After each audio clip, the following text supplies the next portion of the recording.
Buzzy Awards. What does it mean? Jim Morrison came up with this idea for the Buzzy Awards, and it's basically a popular vote of the appraisal industry. One of the categories we put out there was Rising Star. Now, there's a lot of noise out there in the appraisal world right now about bringing new people into the business. And for the longest time, it seemed like nobody was coming into the business. But over the past few years, the Appraiser Diversity Initiative, PARIA, other things have caused people to come into this business. So there are some young people getting into the appraisal business. Rising Star. What does it mean, Rising Star? Well, it's a person out there in the world who is new to the appraisal industry that is maybe somehow making waves, maybe somehow doing something special. Who is our rising star this year for the Buzzy Awards? Stick around and find out. Intercorp, a division of Norman Spencer, has your back. Comprehensive insurance coverage from a team that's always there when you need them. The team at Norman Spencer is ready to roll up our sleeves and dig into your toughest insurance questions. We're committed to appraisers and AMCs. Intercorp's programs are tailored specifically for the appraisal industry. Put our experience to work for you. Please contact Susan Lomeli, Lomeli, at norman-spencer.com to discuss your insurance needs.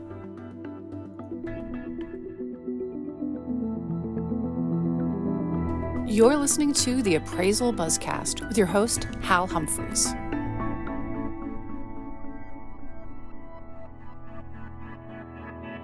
Thank you all for joining us for today's Appraisal Buzzcast. We have a great episode today. We're highlighting another one of our Buzzy winners. Let me bring in our host, Hal Humphreys. Hey, Hal, how are you doing? I'm doing fantastic, Jim Morrison. How are you? I'm very excited. We are getting to speak with DeAndre Smith, our Buzzy Award winners for Rising Star in the industry. And so it's really exciting to get to talk to somebody new who's just getting into the industry. Let me bring him in. Hey, DeAndre. Hello, sir. How's it going? Good. DeAndre, thank you so much for taking the time to be with us. I'm thrilled to have you on here as our Rising Star of the Year. You must have already made quite a few connections and stood out amongst your peers for all the votes you got for this award. Tell us, DeAndre, how did you get started in the appraisal business? It must have been one of my hobbies many, many years ago, amongst other hobbies. Being in the military, we kind of have to do our job but try to stay sane by having, one foot in the grass, as I like to say. And real estate just kind of stuck around, and it's one of the things I can take with me from base to base, country to country. So I thought that was kind of cool. When you can't take your friends, you can't take your car, at least you can take one of your hobbies, one of your interests with you. So have you played around in the real estate industry while you've been in the military? Yes. My first attempt was actually real estate appraising, and I was registered for school. Picture this, 2008, Louisiana, my first base. And then I'm sure you know what happened, and I kind of lost my... Great time to get into the industry. Yeah, so kind of lost my nerve. I think I was probably 19, 20 at the time. So I clearly was not in the position to make a good call there. So I decided to put it on pause.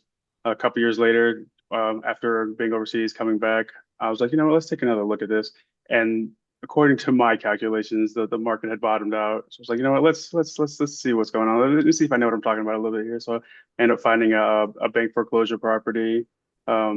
A couple of years later, it ended up performing exactly how I thought it would. So that kind of gave me a little bit of confidence to reach further. Okay. All right. So you started off in the real estate world kind of as an investor. I wouldn't say investor. It's more like a hobby. Okay. An expensive hobby, unfortunately. Right. But right. It was just one of those things that I kind of caught my interest and didn't let go, where a lot of other interests kind of fell by the wayside. And there's so much to it. It can be so complex. So it kept me intrigued. Nice. So tell me about when did you start as an appraiser here? I started training probably about 2 years ago, as I was nearing the final years of my military time. You kind of have to figure out what your next move is, and you kind of want it to stick. And if you're going to make that landing stick, you kind of have to start early. So I kind of went through the realm of real estate professions, and I finally had to admit that I'm not 20 anymore. So probably crawling on roofs and under houses is no longer in the cards for me. So I was like, well, what else is there? I thought about inspecting, but I'm like, what about this appraisal thing?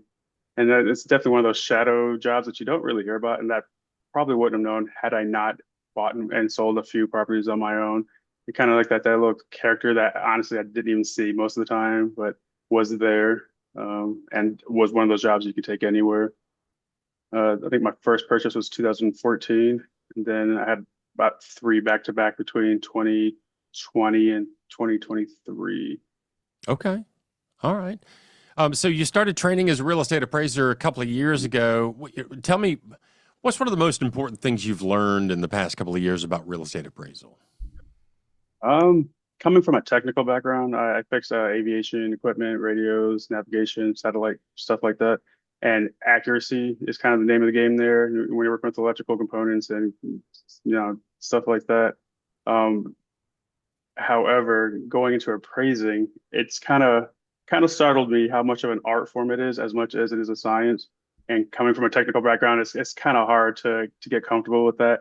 And I suspect, in the hopefully near future, I'll be a lot more comfortable making those mental leaps and knowing when to zig and zag. But first, I need to get the rules, down pat first. Yeah, I think the interesting thing about, my father was a real estate appraiser, so I kind of grew up in the business. But the interesting thing about starting out is it looks like when you're first training, there's kind of a cookbook. You do this, you do this, you do this, and then there's an answer. But at the end of the day, it really is that art part is where you have to kind Yeah. of sit back and look at the thing and say, what is this really worth? And I gotta say, DeAndre, I think for someone like you, new to the business, having bought and sold a couple of properties along the way probably gives you more of an insight into what buyers and sellers are actually looking for on a valuation side. Um, you know, it's it's really difficult to actually pin that down, especially living in different markets. It actually kind of did help me to find out the similarities and the differences between different markets. And that, every time I moved, it took a while to kind of grasp what was going on there, especially '08, and then moving to other countries and seeing all that stuff play out. It was kind of hard to wrap your head around. Um, but yeah, all of my purchases or sales have been different situations. One was VA, one FHA, one was a a sucker. I didn't get suckered into like 100K rehab of buying sight unseen, like an idiot. One of my rookie mistakes. I think I was in Kuwait, and my agent said, "Hey, I've got one for you." And I said, "Cool." And when I got back, it was practically falling apart. But I Oh was able boy. to. Luckily, I knew enough about construction and getting stuff done, and I was able to pull myself out of it without pretty much any loss. But I for sure would suspect, any person starting out would have failed hard at that one. So that was another confidence booster for me. Yeah, I think from an investment perspective, if you fail like that and it's not a devastating failure, it's a learning opportunity. I think Yep. that's a really good thing. Yeah, and never Um, forget the rule of thumbs of you never do sight unseen. yeah, I think that's probably good advice. If you had to do it over again to get into the real estate appraisal profession, is there anything you would have done differently, knowing now what you do, as opposed to when you first got into this business? Probably paid more attention to my statistics and macroeconomics classes. That's for sure. I'm actually Yeah. taking I'm retaking microeconomics here in a couple weeks, so hopefully that'll kind of help adjust my vision here when trying to study a market, especially when I'm in new markets like Kansas City. I think, and again, I'm going to go back to your experience so far. So you're new to the appraisal business, but you've bought and sold properties in different markets around the country. And I think realistically, we talk a lot in the appraisal community about geographic competency. And one of the ways to become competent in a specific geographic location is to study the market. And what better way to study the market than to get in there and buy a house and see if you can make something out of it? Exactly. You'll learn something real quick when it's your money out there and your reputation out there. So for sure. Yeah. I'm kind of waiting on the sidelines now to see what the next couple months play out. I might just stand back and see what happens. I'm not as eager as I'm not as goofy as I used to be, so I'm gonna be a little more cautious this time. Well, let me ask you this, DeAndre. What do you see your future looking like in the near term as a real estate appraiser? Um, Really just trying to gain that confidence that my trainer has. Adam Newsom, great trainer out of Overland Park.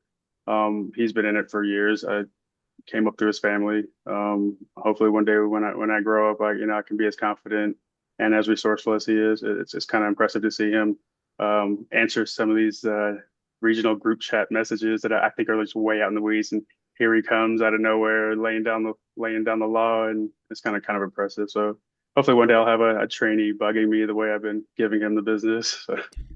Well, I love the fact that you hope to one day be training someone. That's one of those things I think is a really good attitude to have coming into this business is what can I do to help someone else along the way down the line. Let me ask you this. I mean, just between you, me, and the fence post here, what do you think of the future of the appraisal industry as a whole? Do you think it's going to be a good move? Do you think it's going to be a bad move? It's funny. I actually watch a lot of your videos looking for hints. I've actually been watching your videos for a couple of years before I actually decided to pull the trigger on all of this. And I think we're all kind of. I'm a bit of a techie, but I don't think anyone can really grasp what this AI thing is capable of. Do I think it will have an effect? Absolutely. To what degree? Who knows? And I think we're all just going to be waiting around like the rest of us, just wishing for the best, but prepared for the worst. Yeah, I don't disagree in some ways. I do think that, for the appraisal industry itself, um, AI is really good at certain things. But I mean, one of the best descriptions I've heard so far, and I've used this a number of times, but British comedian by the name of Jimmy Carr said in an interview, he said, artificial intelligence is at best a cover band. It can't think new things. It's got to use what's existing to draw conclusions and an analogy. At least right now it does. I think realistically, I've been hearing since my dad brought me into the business, hey, in 5 years, there won't be any more appraisers. I've been hearing that for 30 plus years. Um, I think the appraisal industry, even considering artificial intelligence, is going to change. We're going to be doing things differently in 3, 5, 10 years from now. I agree. But I do think that there is longevity in this business. I think as you know, banks work off of close enough. As long as those margins are close enough for them, I do think they're going to start getting more comfortable with this AI stuff. Just like from appraiser, our numbers can vary, this way or that way. And as long as banks are comfortable with that, then I think they're the one that's going to dictate how AI plays out in our profession. I think you may be right about that. I will say this. You got into the business in 2008, and the banks had been doing for several years at that point, good enough, close enough, within the margins. And they got out of control, and the market imploded, and things went belly up. I think at the end of the day, it's good to have us as appraisers in the mix. Are we required on every property? Absolutely not. Are there some properties where you've done the credit risk analysis, that's solid? You've got close enough within the margins on the collateral side of the analysis? I think there are some properties that lend themselves to that kind of analysis. But I also think that there are some neighborhoods here in Nashville, some neighborhoods there in Kansas that have, older, unique properties that are going to require somebody to sit down and say, hey, what is this thing worth? Because an algorithm is not going to wrap its head around that unique property that easily. Does that sound right? I do believe, I think I've heard this on your show before, that unique properties is going to be our niche market from here. It's going to be the safe island for us from here on out. the suburbs like Overland Park, where everything's kind of rinse, copy, repeat. I think they're probably most vulnerable to AI. But in Kansas City, when I first got here, it was pretty stark how old a lot of these properties are. If I had to guess, I'm gonna say the AI is gonna struggle with that because I struggle with it. Even from one address to the next, how do you value an 1800s building that's been completely gutted that just can't be built anymore? And I think, the thing you said in that statement that's going to stick with me is we are going to be analyzing the unique properties. We're going to be analyzing the weird ones because I don't think the algorithm is going to be able to wrap around those things, number one. Number two, some people, a goodly portion of the people, want to have their home be their home. They want it to be unique to them. They want to do an addition. They want to do a thing, that whatever. Not all properties are going to fit within the subdivision model that you were talking about. Again, I've been around for a minute, and I may be suffering from the old guy syndrome of, yeah, we're going to be just fine. But I do believe, and I think you hit the nail on the head, we will be doing the interesting properties. And here's the thing, DeAndre, I don't personally enjoy cookie cutter properties. I don't enjoy doing that work. I like doing the interesting ones. I agree. And you can say that now because you know the game. Me starting out, I'm like, let's give me a year or two. Well, let's see how I feel about it then. Right now, it sounds interesting, but it definitely shows what you're made of. But I do think that's going to be the safest route for us in the probably shorter term than we like to admit. Yeah. You may be absolutely right about that. But here's the thing. You're a young, smart man. You're getting into this business. I know you say I've had a career in the military. I've done this and this. I mean, you're a young man. I feel like a young man. I'm mathematically, I'm not a young man anymore. But my brain still feels young. I like this work. I think it's fun and I think it's engaging. The thing that I enjoy about it is getting stuck into a problem, getting stuck into something that I can say, hey, let's just stop, let's step back and think about this and try and figure out what this really means. And I've used this example probably 500 times in classes and podcasts and webinars over the past 10 years. If I'm looking at a row house condominium complex that has 100 units, 50 of those units are end caps. They've got windows down one side. 50 of those units are interior, so there's 4 units per building. The exterior units sell for, let's say, $350 to $375 across the board. They're just somewhere between $350 to $375. The interior units that don't have the windows on the outside, they're selling for $325 to $330 across the board. I got an assignment like that a couple of years ago, and I literally thought, why do they need an appraisal? And I asked the loan officer, why did you need an appraisal on this? And they said, we just need something to put in the file. I don't like doing that kind of work. Well, I think they're just kind of shifting the liability for sure. Yeah. Okay. Well, hey, let me do this. I'm going to take a real quick break, and we're going to hear from one of our sponsors, and we'll be right back. ACI introduces ACI Sky Workbench, a cutting-edge cloud-based platform designed to streamline UR/AR appraisal report generation like never before. With seamless workflow integration, automated data management, and built-in compliance, Workbench empowers appraisers to work smarter, faster, and with greater accuracy. Visit aciweb.com for more info. Welcome back, everybody. You're listening to the Appraisal Buzzcast. I'm Hal Humphreys, your host. I'm joined today by our Rising Star of the Year with the Buzzy Awards, DeAndre Smith. DeAndre, thank you again so much for taking the time to be with us today. I've enjoyed chatting with you. There's a thing that our producer, Jim Morrison, does to me pretty much every episode, which is he throws us this anonymous appraiser question to try and address. Now, I think he does this just to trip me up. But Jim Morrison, do we have an anonymous appraiser question this week? We do, and it's a tough one. And DeAndre, you've been in the military, so you're used to trial by fire. But we'll let Hal do the heavy lifting on it. But here we go. So, and this question, they're very careful to say, what should the appraiser do? So I don't know if this is an asking for a friend type thing or if this is the lender or AMC responsible for the appraiser. But this says, an appraisal was completed on an older residential home with an attached ADU and a current survey was not available. After the appraisal was completed, the lender was provided a survey that shows the ADU is over setback lines. What should the appraiser do now?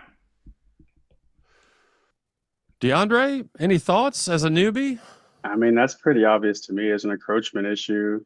I'm not really sure what they mean by attached ADU. I don't mean attached like on the property or attached physically. My assumption is that ADUs are kind of physically separate, but it seems like a pretty obvious question to me, unless I'm missing something here. You're gonna have some encroachment issues on the neighboring property. I think you're probably barking up the right tree. What I would suggest is, for the appraiser, if you were provided with a survey after the fact, what I would do is reach out to my client and say, hey, just acknowledge the new information. Hey, this survey shows something contrary to what I thought when I was out at the property. It looks like to me, based on the survey, the ADU crosses the setback line, and I'm going to have to expand my scope of work and study this and see if it has any impact on value. At the end of the day, if you're looking at a zoning setback line as a real estate appraiser, you're going to go right back to highest and best use. You're looking at legally permissible. Now, in some jurisdictions, being beyond a setback line might not be the end of the world. In other jurisdictions, here in Nashville, I've seen it where they make them actually tear part of the building down and redo it. I've seen that done on brand new construction here in Nashville, where they made a builder tear part of the building down and redo it within the setback.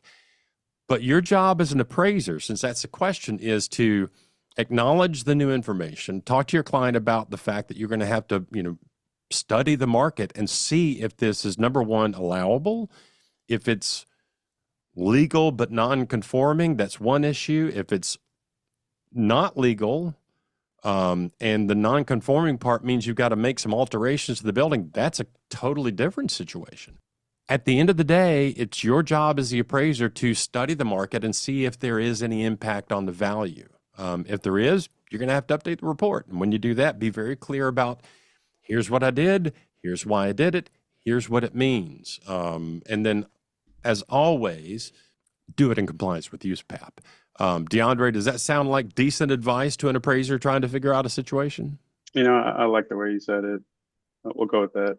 Okay. All right. Well, Jim Morrison, I've thought about it and I agree with myself. Here's what I would say to our listeners out there. If you have additional advice in the situation, please put it in the comments down below this episode. Let us know your thoughts. At the end of the day, if you're an appraiser and you've got an improvement that encroaches on the setback line or beyond the setback line, it very well may have an impact on value, but our job is to study the market and see what the market has to say. Well, thank you for that, Hal. And DeAndre, thank you so much for joining us. It's great having you as our first winner of the Rising Star of the Year award. We're looking forward to seeing, what your career has in store. So thank you so much. No pressure. No pressure at all. Yeah. DeAndre, thank you so much for being here. Jim, do we have anything else we need to cover? No, DeAndre, looking forward to seeing you at Val Expo for the award ceremony. It's in August, September? August in July? Las Vegas. Okay, gotcha. Nice and hot. Yeah. Nice and hot. But the good thing about Las Vegas in August is we're inside most of the time. Oh, smart. I think I went in July during record heat wave. Oh, it's just brutal out there. Well, if we have nothing else, for Jim Morrison and DeAndre Smith, I'm Hal Humphreys, and that is your Appraisal Buzzcast for this week.